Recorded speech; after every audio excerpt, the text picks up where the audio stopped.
So if you've been looking for a video that covers what's going to happen on January 6th when Congress meets in a joint session of Congress in Washington, D.C. to determine who is going to be the president of the United States, and you can't find anything, well, don't feel badly because you're in good company. In fact, it took us several weeks to put together this video or a series of videos to talk about this and how it's going to shake out.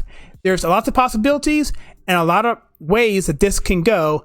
And we're going to talk about that and break it down in a way that hopefully makes sense, even though it probably won't. But we're going to do all that, and we're going to start right now.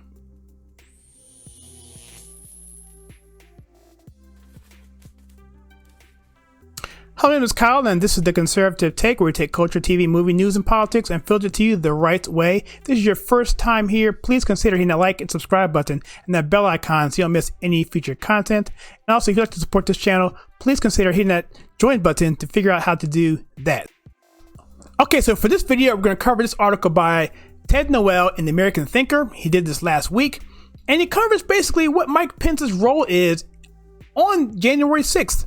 That's going to be the joint session of Congress. That's going to happen, and that's going to determine who is president. They're going to actually count the votes. They're going to certify the Electoral College. Well, that's a big process, and there's a lot of things going on here because there's some dueling electors that have been tossed in from various states, meaning that there's two sets of electors for Biden and Trump for like 6 or 7 different states. So how's that going to play out?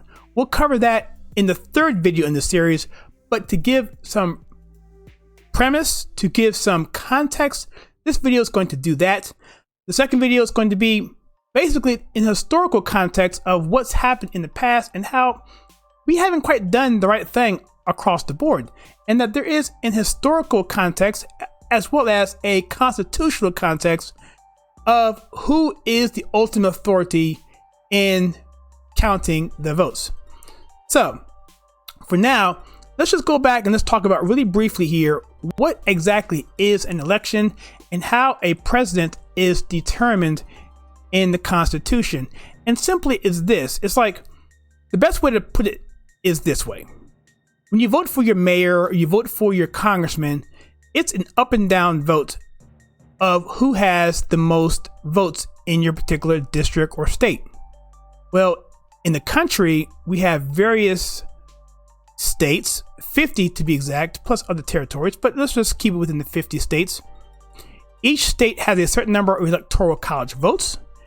You get to the electoral college by basically taking 2 senators for each state, and then you add that 2 plus the number of congressional districts that you have. That gives you your total electoral college votes. Those determined based on the census every 10 years. And so by population, that goes up or down depending on how that looks. So, but you don't vote for a president by the popular vote per se. What you do is you are assigned those electoral college votes, which represent one person or one voter, to cast their votes for the president based on that popular vote. So let's say for the state of Pennsylvania, you have one person gets 100,000 votes for the popular vote, and the other candidate gets, let's say, 50,000 votes. The first candidate is the popular vote winner, and so therefore, let's say that person is Party A. Party A is going to have their delegates or their electors selected to cast their votes for the president for that state. And so those number of electoral college votes will go to Congress, and the first one to get to 270 votes, electoral college votes, becomes the president, because you need that many to have the majority.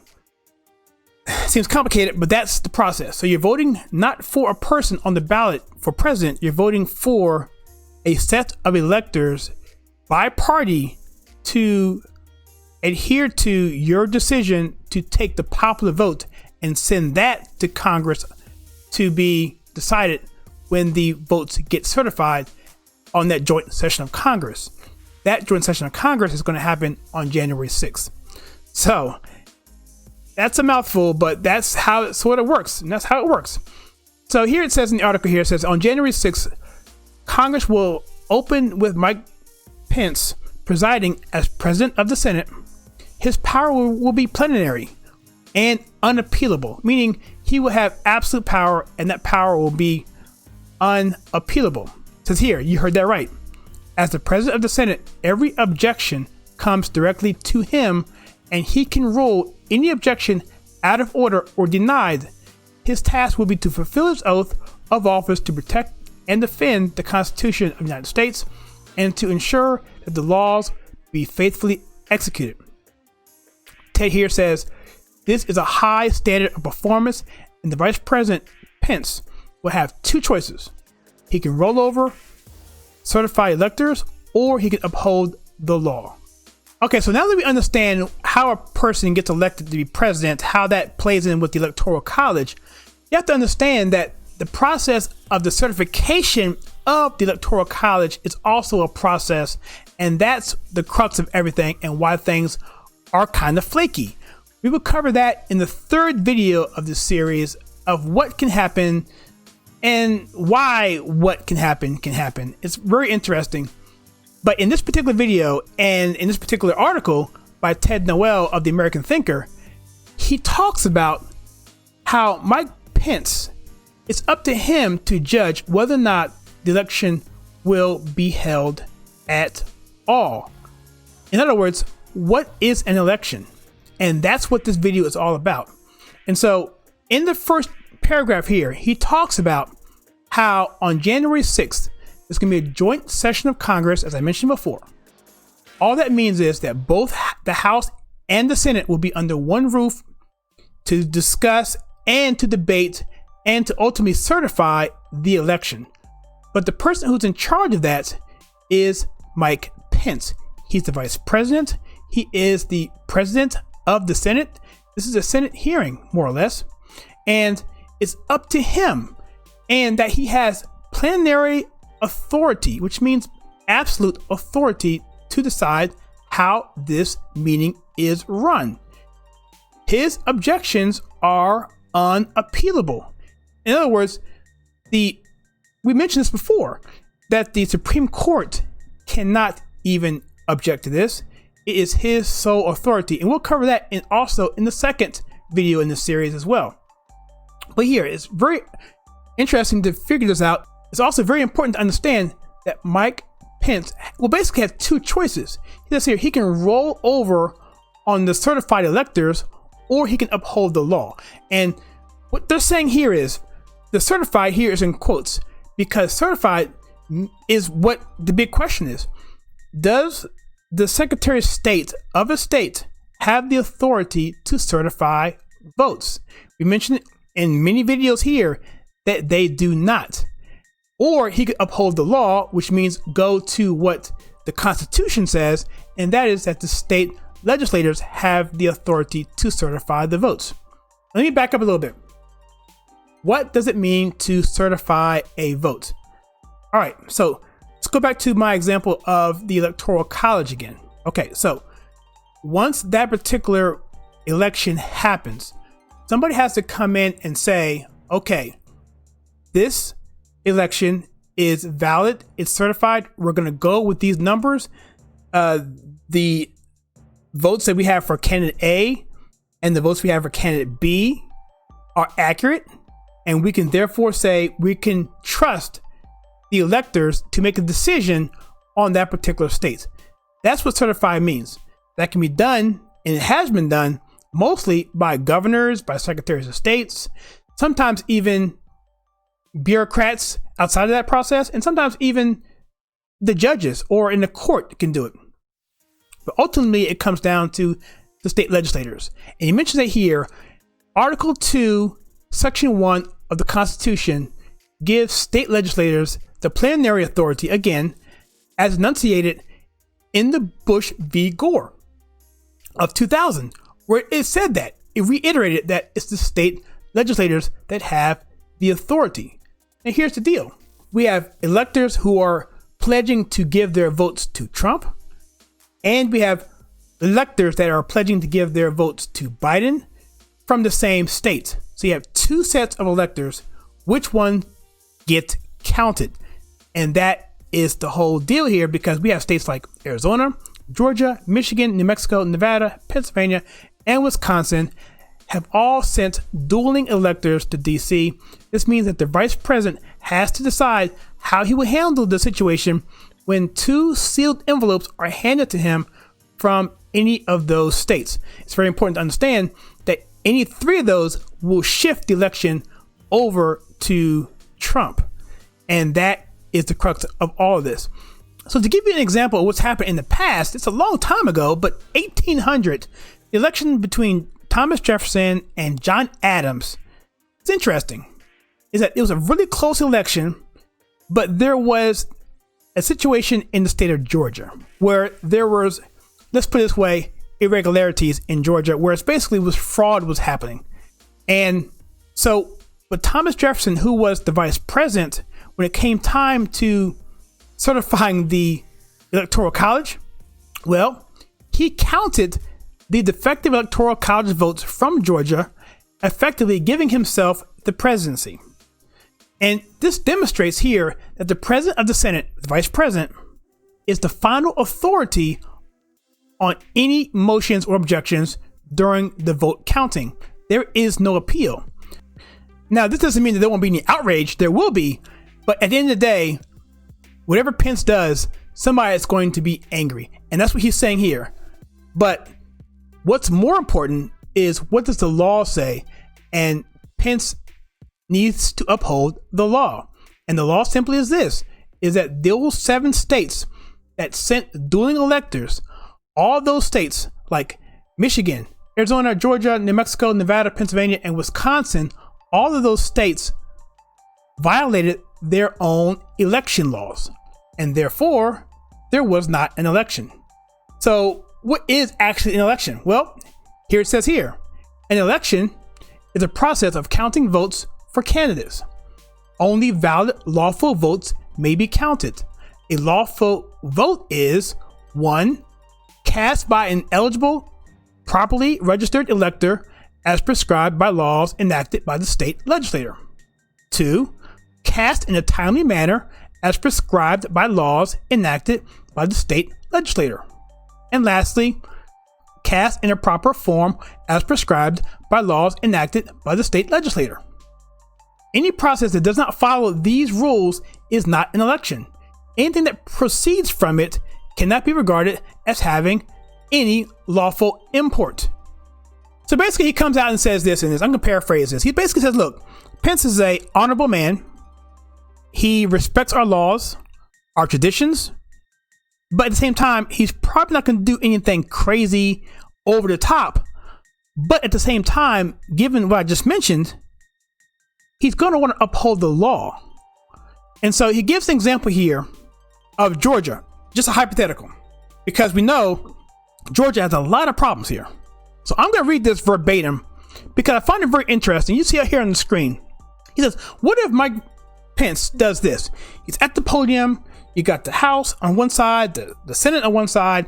He's going through the votes, and there are several states, or the states before that, there were no problems whatsoever. They all got certified and approved. There were no objections for Biden or for Trump. But now we get to Georgia.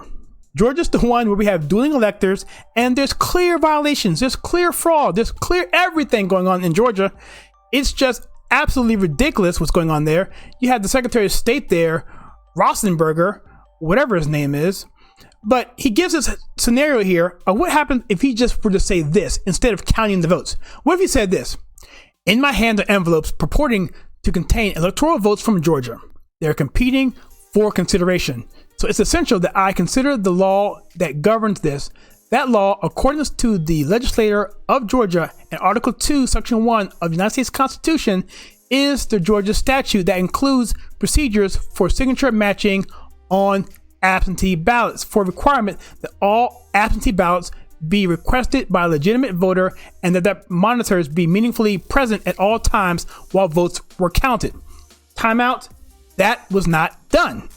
So what he's saying is, what he could say is, look, Georgia, you didn't do your own laws, so this is one of them. The signature matching, you didn't do it. But he goes on here to list other charges in terms of his statement.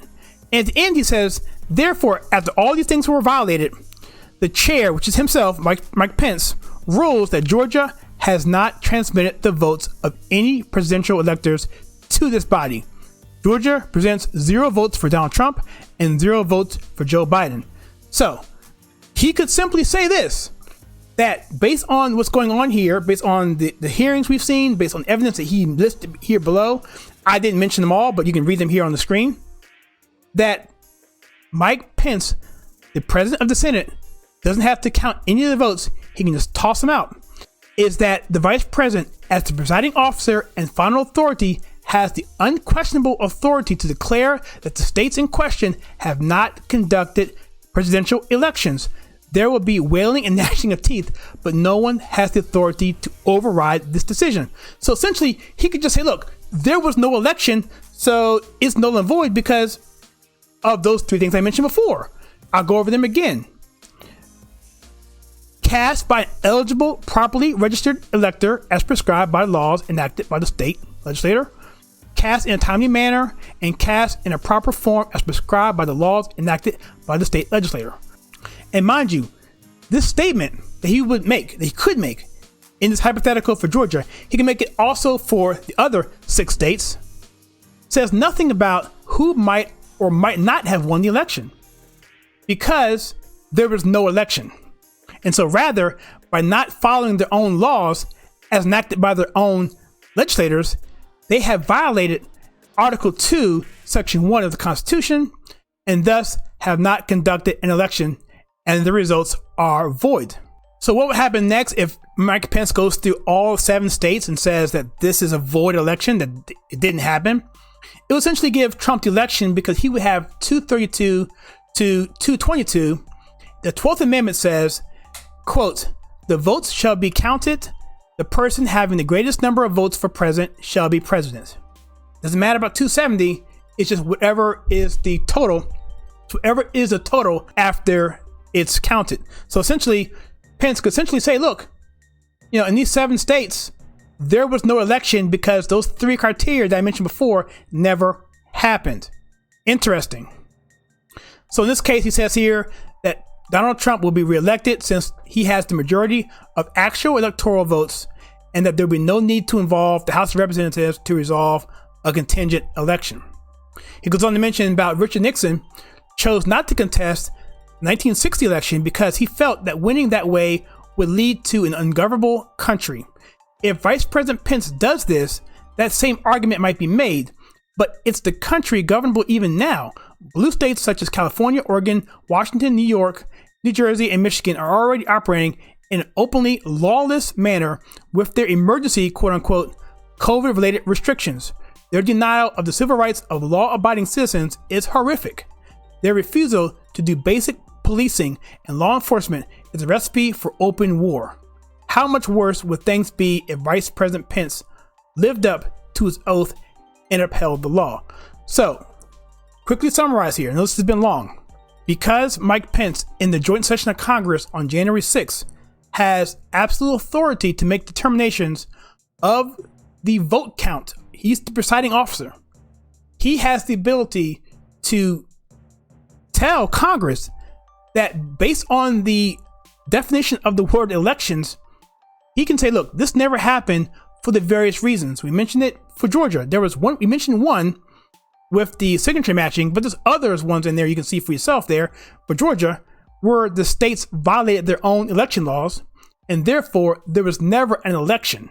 To toss the whole election out, and that this decision is not appealable, he has total authority there, and therefore he could just say that doesn't happen, and then if it happens for all 7 states, then the election will go to President Trump. Now, this is one scenario. I'm gonna cover that and more in the third, but I'm gonna go back a little bit and show you what it looks like in terms of who actually counts the votes in this and how that could actually play into the historical context and the constitutional context of January 6th joint session of Congress. So that's it for the first part of this series. The second part, we're going to talk about who actually counts the votes. And in part 3, we're going to talk about, well, what's the different scenarios that happens if this doesn't play out like this?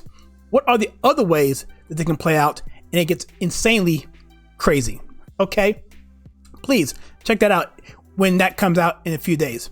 And so if you like what we do with this channel, we take culture, TV, movies, news, politics, and filter it to you the right way, then please click the like and subscribe button and the bell icon so you don't miss any future content. And also check out our join button if you want to support this channel. And also go over to our Discord server and check out what we have going on there. We have live discussion and a bunch of videos that we do and have done. And as always, please check out some content that we have right here.